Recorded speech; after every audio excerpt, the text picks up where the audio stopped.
28 मई 2023 को भारत की नई पार्लियामेंट का उद्घाटन पीएम मोदी जी के द्वारा किया जा रहा है, जिसका कई राजनीतिक दल विरोध भी कर रहे हैं। और साथ में सैमुअल को भी स्थापित किया जाएगा लोकसभा अध्यक्ष की सीट की बगल में। आइए जानते हैं ये सैमुअल क्या है और भारतीय राजनीति से इसका क्या कनेक्शन है। भारत देश आज़ाद होने से कुछ दिन पहले भारत के जो अंतिम वायसराय थे लॉर्ड माउंटबेटन, उन्होंने नेहरू जी से पूछा था कि आप भारत की आज़ादी को किस प्रतीक के रूप में सेलिब्रेट करना चाहते हैं।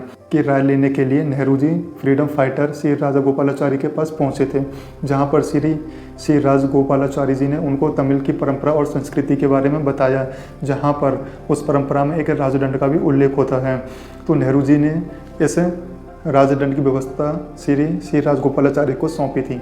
देश आज़ाद होने के ठीक 15 मिनट पहले लॉर्ड माउंटबेटन के द्वारा इस राजदंड को पूरे विधि विधान और हिंदू रीति रिवाजों के साथ देश के पहले प्राइम मिनिस्टर पंडित जवाहरलाल नेहरू जी को सौंप दिया जाता है। उसके बाद इसको इलाहाबाद म्यूजियम में रखवा दिया जाता है।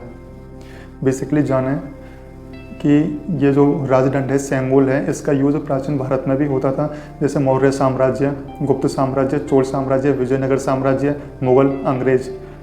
फिर जब देश आज़ाद हुआ था तो नेहरू जी ने भी इसका यूज़ किया था। अब मोदी जी भी इसका यूज़ करेंगे, तब नई पार्लियामेंट का उद्घाटन होगा। बेसिकली देखें तो सैमुअल तब दिया जाता है तब एक राजा दूसरे राजा को पावर ट्रांसफर किसी राजगुरुओं के द्वारा ही दिया जाता है, पूरे विधि विधान के साथ, पूरे मंत्रों उच्चारण के साथ दिया जाता है। और उससे उम्मीद की जाती है, जो इस राजदंड या सैमुअल को ग्रहण करता है जो राजा, उस राजा से ये उम्मीद की जाती है कि वो निष्पक्ष और न्यायपूर्ण तरीके से शासन करें।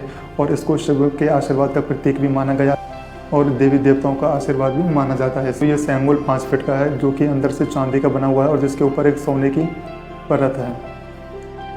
तो ये थी जानकारी सैमुअल के बारे में,